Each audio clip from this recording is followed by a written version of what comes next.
Let's take you out to Brooklyn Center again. Reg Chapman is out there, and I understand that, Reg, you're being detained out there right now. I know it was a little peaceful before, but things have changed dramatically. It really has, Amelia and Frank. Like we told you, we saw the Minnesota National Guard approaching from the south of the Brooklyn Center Police Department, but at the same time, state troopers were coming from the north. They kind of sandwiched all of the protesters in between.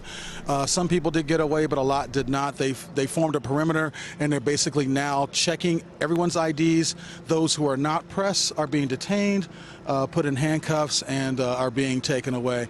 This was a very peaceful night. As I said earlier, there were ministers throughout the crowd. There was a prayer before the protest, and things were very calm until they decided to breach the first layer of that buffer zone that was placed there to protect the building there from the protesters. But once that first outer layer was breached, that's when the flashbangs came. That's when the orders to disperse, calls for medics. Some people were hit by projectiles coming from the Brooklyn Center Police Department as well. But then as soon as the National Guard advanced and the Minnesota State Patrol advanced from the north, people began to run. It was a crazy and chaotic scene.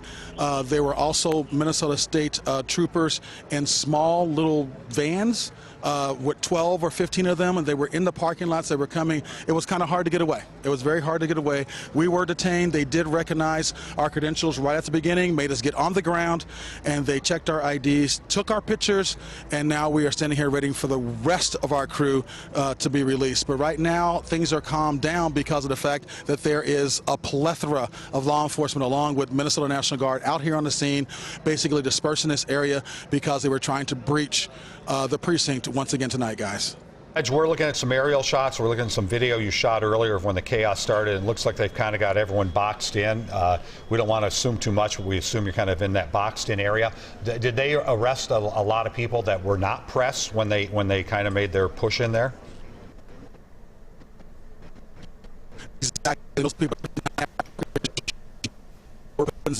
take it away. People try to run. There was no way to go because of how they kind of sandwiched all the protesters in. So if you were in that area after that second or third order to disperse, more than likely you will be detained. More than likely you will be arrested tonight. And so, Reg, were they going after people who breached that fence, or were they going just after anybody and just saying they were being unruly behavior? I think they were just going after the ones that were at the fence. They were over the fence. I mean, they had flashlights, big spotlights on top of the precinct, shining on the fence, shining those perpetrators who were trying to get across that fence. At the same time, there were people on a bullhorn on top of a SUV saying, "Don't throw objects at the police. We're here to peacefully protest. We're here to make change." But yet those objects kept going over there, and the officers did form a line along that fence, officers we hadn't seen all night, and then all of a sudden, boom, they closed in.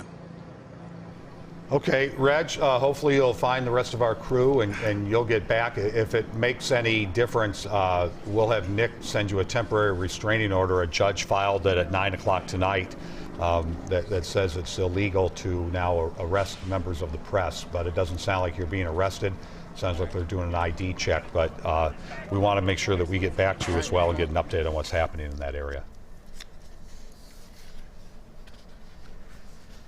Sounds like we lost communication with Reg, but we'll check back with him. The odd thing about that is, if you weren't with us at the top of the show or when we did our 9 o'clock break, things were dramatically different at 9 o'clock. And that's pretty much what they were saying. The reporters who were down there saying it was pretty peaceful during the day, and it was like that. And then the minute we moved from Reg, that's when we could see people trying to breach the fence earlier from that chopper shot. And about 9:30, everything changed. So we'll check back with them.